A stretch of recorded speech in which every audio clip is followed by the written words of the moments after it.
Você já ouviu por aí pessoas dizendo que a Terra é plana, que a Bíblia diz que é, e desacreditar disso é desconfiar da palavra de Deus? Se a resposta é sim, você está no vídeo certo, porque hoje eu vou te apresentar vários problemas e várias lacunas nessa teoria da conspiração que diz que a Terra é plana porque a Bíblia crê assim e porque a igreja no começo acreditava dessa forma e tudo mais. A gente vai desmistificar isso nesse vídeo.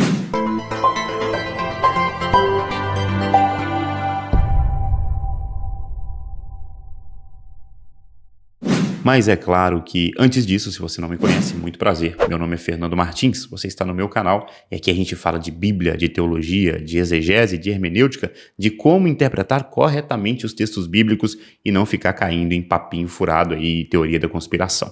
Se você gosta desse tipo de conteúdo, já se inscreve no canal, ativa o sininho das notificações para você acompanhar o nosso trabalho por aqui. Dito isso, vamos para o vídeo. Esse vídeo vai ser dividido em algumas partes, onde eu vou falar primeiro sobre a minha experiência com terraplanistas, né, que é um pouco do motivo de por que este vídeo nasceu. Eu também vou falar sobre as argumentações bíblicas que os terraplanistas usam em interpretar os textos corretamente. Vamos falar sobre a mentira que eles contam a respeito de que a igreja primitiva acreditava e sabia que a Terra era plana e a ideia da Terra globo é uma coisa que a ciência maligna está usando para desacreditar a Bíblia e Deus. E no final, eu vou contar para você sobre de onde vem, de fato, essa teoria, e você vai ver que ela não é uma teoria tão antiga quanto parece, não. Ela é bem recente, tá? Então, vamos começar aqui esse nosso bate-papo, tá? Gente, primeiro, a minha primeira experiência com terraplanistas, curiosamente, foi dando uma aula no seminário, onde ali eu tinha vários alunos de diferentes idades, e eu tinha um aluno específico que era adolescente ainda, tá? Ele tinha menos de 18 anos, e ele era um terraplanista ferrenho, né? E certa vez ele veio debater comigo a respeito desse assunto, e ali eu percebi que havia uma necessidade de, aproveitando que estávamos no seminário, de ensinar para ele como se interpreta corretamente os textos bíblicos, porque eu vi que ele estava fazendo uma grande confusão. Essa foi a minha primeira experiência com uma pessoa que era oficialmente terraplanista. Pouco tempo depois, eu acabei descobrindo que um amigo meu também era, porque eu entrei nesse assunto com ele, e ele começou a defender a ideia da Terra plana, e curiosamente, esse meu amigo mesmo, tendo mais de 30 anos, ele tinha os mesmos argumentos daquele menino lá que tinha uns 17. Então eu comecei a ver que, de fato, no submundo do cristianismo existe um certo grupinho que tem essa interpretação muito particular a respeito do formato da Terra, né? E aí, por causa disso, dessas experiências, eu decidi, portanto, fazer esse vídeo aqui e entender um pouco mais de onde vem essa ideia e tratar desses textos que eles tanto usam para dizer que a Bíblia defende a Terra plana. Então, vamos começar falando dos textos bíblicos, porque normalmente esse é o principal argumento, né? Aliás, antes disso, o movimento terraplanista são pessoas que acreditam que a Terra não é um globo, né? A Terra, ela na verdade é plana e ela é cercada ali pela Antártida, com o Polo Norte no meio. Enfim, se você pesquisar na internet, você vai ver ali vários desenhos e maquetes de como que seria o formato da Terra. E eu percebi que os terraplanistas, eles se dividem em pelo menos dois grupos, tá? Existe aquele terraplanista pseudocientista, né? Que vai usar a ciência como método para dizer que os outros cientistas estão enganados, ou eles estão enganados, ou eles foram subornados pela NASA, pelo governo americano e tudo mais, e por isso eles estão mentindo para a gente, e que cientificamente é possível provar que a Terra não é redonda. Existe esse tipo de terraplanista, e existe um segundo tipo, que é o que eu vou tratar aqui, que é o terraplanista pseudo-teológico, né? Então, enquanto você tem o terraplanista que, através de uma pseudociência, tenta desmentir a ciência, você tem o terraplanista pseudo-teológico ou pseudo-bíblico, que, através da Bíblia e da teologia, tenta desmentir aquilo que a teologia já afirmou a respeito do formato da Terra. E é desse segundo tipo, portanto, que a gente vai tratar aqui hoje. Dito isso, quais são os principais argumentos desse terraplanista bíblico, né? Desse terraplanista que usa o argumento de que temos que crer na palavra de Deus, e se a palavra de Deus diz que a Terra é plana, se você crê ao contrário, você está sendo enganado pelo sistema, pelo diabo e tudo mais. Quais são os textos que eles usam para alimentar essa teoria? Existem vários, né? Vamos tratar aqui dos principais. Eu acho que a gente pode começar com o clássico texto de Gênesis capítulo 1, que fala sobre o firmamento. Firmamento é uma linguagem que a Bíblia usa para falar do que hoje nós conhecemos como céu.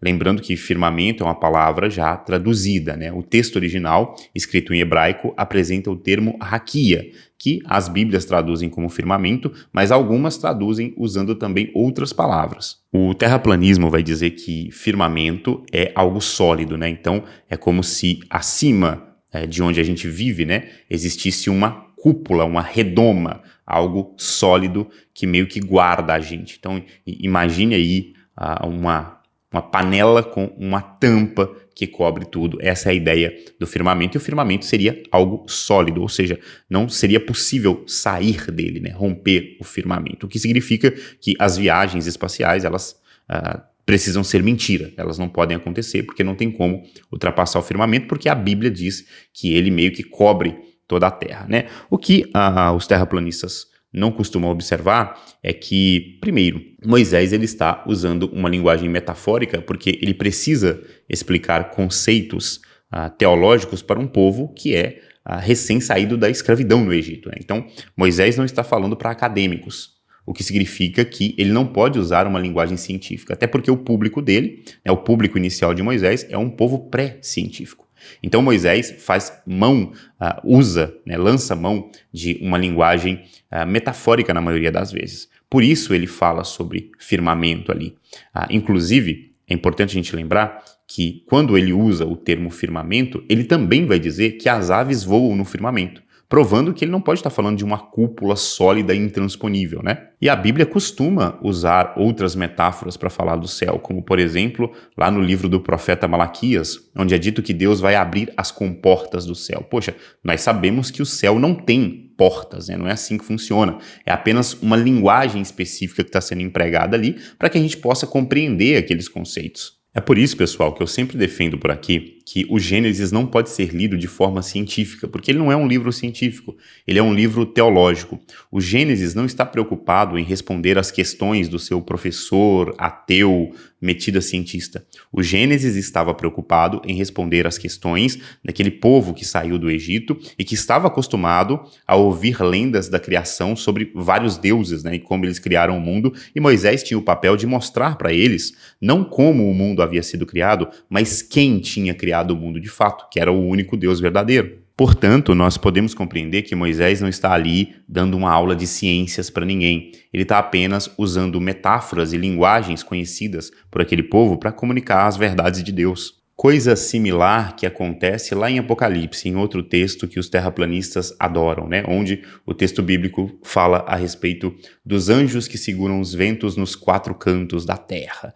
E aí eles costumam dizer que se a terra tem canto, é porque ela não pode ser um globo, né? O que chega a ser um pouco infantil, porque quando o texto bíblico fala sobre quatro cantos, de novo, a gente está falando de uma metáfora, até porque a gente está falando do Apocalipse, onde mais de 90% da linguagem ali é simbólica. Então é claro que os quatro cantos não são literalmente quatro cantos, mas é o Apocalipse fazendo referência às quatro direções que nós conhecemos: norte, sul, leste, oeste, né? Assim como na Copa do Mundo a gente diz que na Copa tem jogadores dos quatro cantos do mundo, né?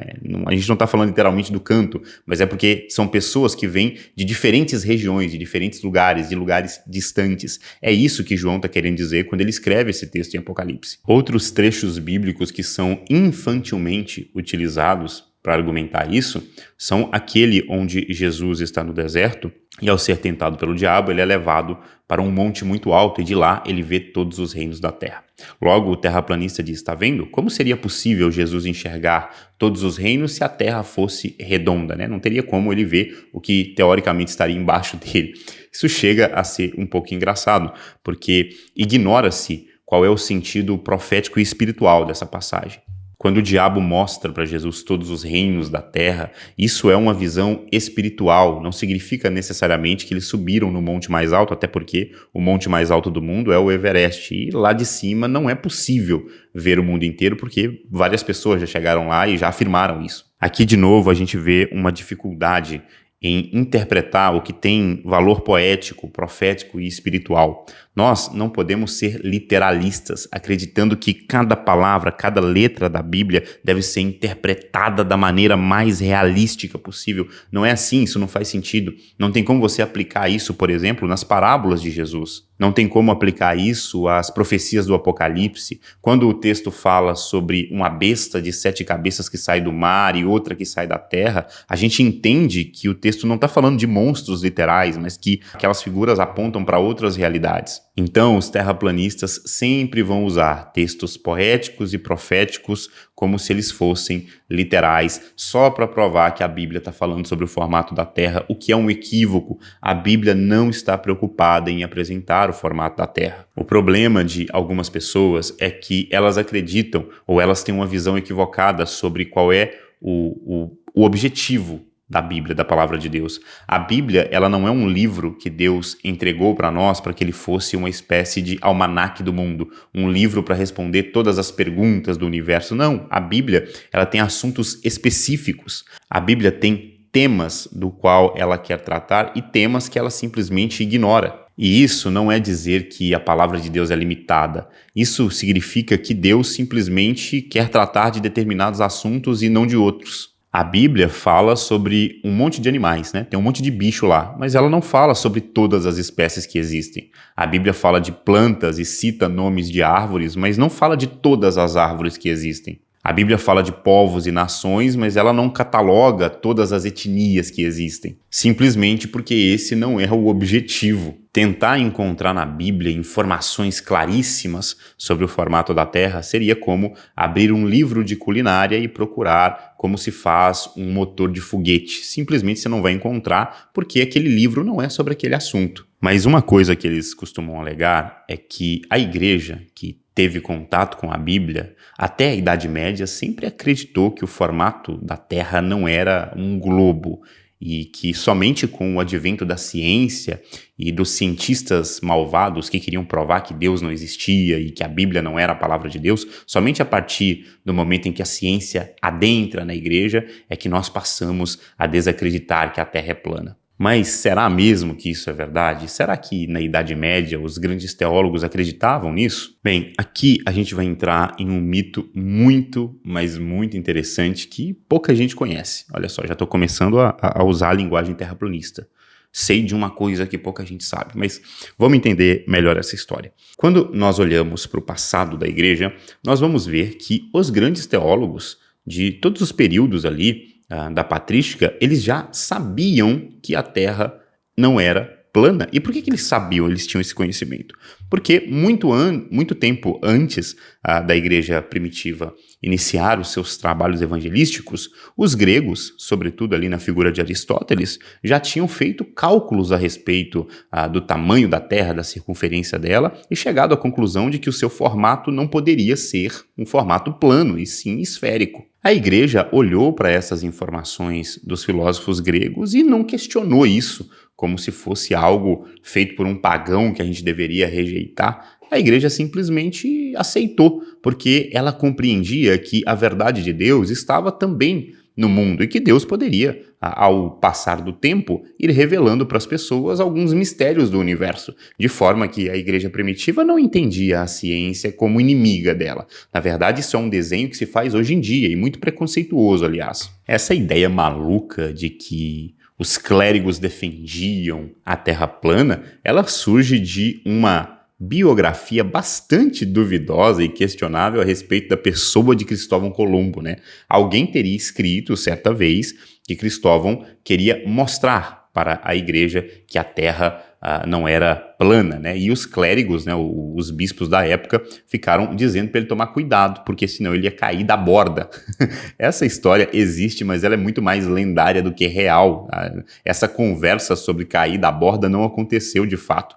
Na verdade, a discussão de Colombo com os clérigos da época eram a respeito do tamanho da Terra e não sobre o formato dela. Esse mito de que a igreja fazia essa defesa foi criado no século XIX, mais propriamente em 1828, por um homem chamado Washington Irving. Ele criou essa lenda e depois ela foi propagada por outros homens, como Andrew Dickson e John Draper. Basicamente, a ideia desses três era colocar a ciência contra a igreja e vice-versa. Ela colocar nos cristãos essa fecha de que nós éramos ignorantes e éramos contra qualquer tipo de avanço. É como se eles quisessem apresentar a ciência como essa que traz a luz e a religião como essa que obscurece e mantém as pessoas presas na ignorância. Um discurso que começa lá no século XIX, mas que existe até hoje por aí, sendo propagado por ateus e neo-ateus. Discurso que começou lá no século XIX, mas que existe ainda hoje, sendo propagado aqui mesmo na internet por vários neo-ateus. Tá, mas se é mentira o relato desses homens,